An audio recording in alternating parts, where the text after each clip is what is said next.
اگه شما فکر میکنین جنگ ایران و آمریکا همینطوری به سر کشیده شد، سخت در اشتباهی، چون فرازمینی ها آمدن و صلح را به ما هدیدن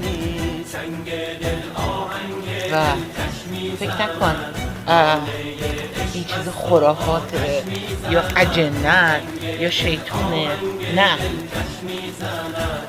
محافظان زمین، محافظان جهان هستی نمیگذارن قلب جهان ایرانه شما به نابودی بکشید. ایران ما حفاظت شده است.